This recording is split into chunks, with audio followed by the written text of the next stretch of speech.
Understanding Sir Alex Ferguson's 2007-8 Manchester United tactics. In the 2007-8 season, Manchester United won the Champions League and the Premier League in what some people think is one of the best Premier League teams of all time. But how did Ferguson do it? Although Manchester United played their traditional 4-4-2, they were incredibly flexible when it came to the tactics and setup of their team. Often you would see them use a 4-4-1-1 with one of the strikers, usually Wayne Rooney, dropping between the lines to take up playmaking duties, or you would see an asymmetrical 4-3-3, where Ryan Giggs would come in off the left-hand side to play a more 8 position on the left side of the 3. Cristiano Ronaldo would join the front 2 to make a narrow and compact front 3, which left space down the flanks for Patrice Evra and Wes Brown to attack. Rio Ferdinand and Nemanja Vidic is one of the best duo partnerships we've ever seen in the league because it had the perfect balance.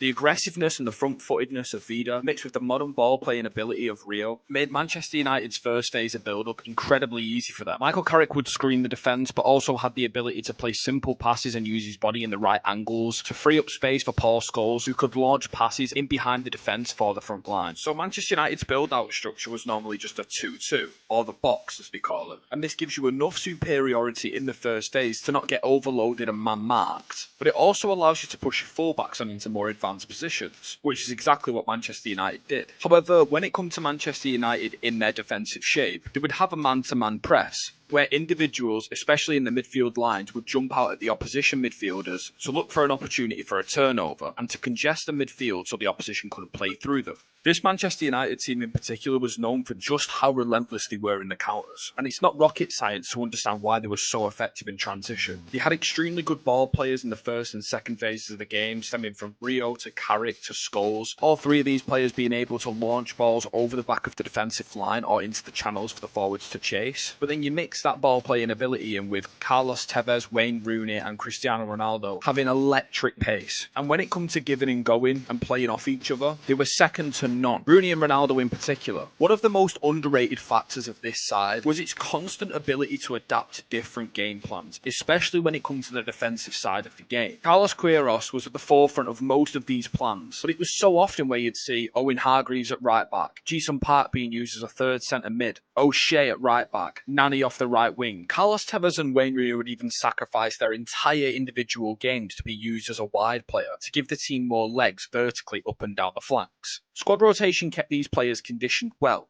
and fresh enough to maintain this intense transitional and pressing game plan. So overall, this Manchester United team of the 2007-8 season were unpredictable, aggressive, flexible and mentally unbreakable. Sir Alex Ferguson's man management skills mixed in with Carlos Queiroz's adaptable defensive and offensive game plans worked absolute wonders for this side. Thank you for watching. Please be sure to drop me a comment on which team you want to see me analyse next, and I'll see you in the next one. Cheers.